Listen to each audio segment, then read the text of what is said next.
So swarm intelligence is one of the most striking examples of how nature can be creative. Nature has taught us that we can obtain intelligent, adaptive, and reliable behavior from the interactions of many simple individuals. And these interactions are decentralized, and they are peer-to-peer interactions. Now, my research is about applying what we learn from nature to problems of robotics. So imagine large collections of robots, not 4 or 5, but probably hundreds. What could we do if we had a technology like that? We could solve problems that today have either solutions that are too dangerous or too expensive to implement, or even impossible problems today. Some examples are here: search and rescue, planetary exploration, nanomedicine, humanitarian demining, and so on. In my lab, we identified 3 fundamental problems that we need to solve in order to realize this vision. The first one is that it is very difficult to think about the systems and to program them.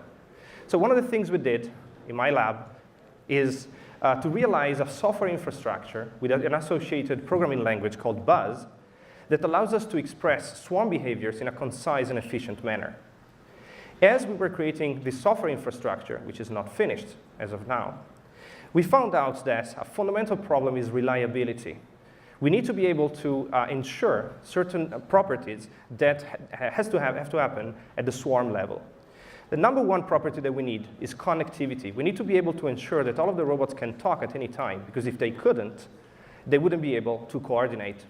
So we devised a number of algorithms that allow large swarms, in this case 78 robots, to distribute in the environment in a way that allows as well communication to be maintained.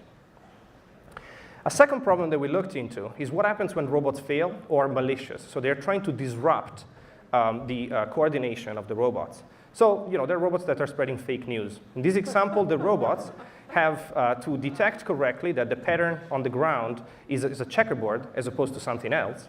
And the red robots that you see are spreading fake news. They're saying basically that the pattern is not the one you see.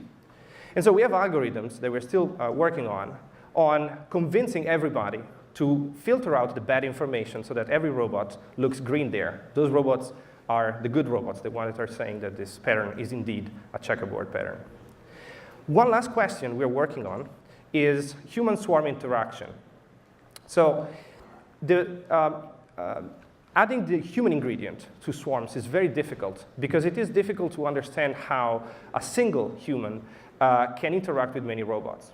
Our proposal is to have an interface that is based on a tablet for the time being that allows us to express high-level goals for the swarm, and then the robots will autonomously achieve the task.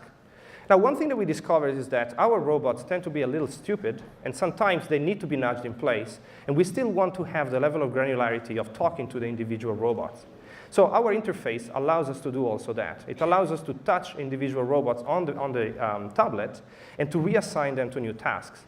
This way, if robots fail, we could be able to remove a robot from a task and take a robot from another task and replace the failing robots. Thank you very much.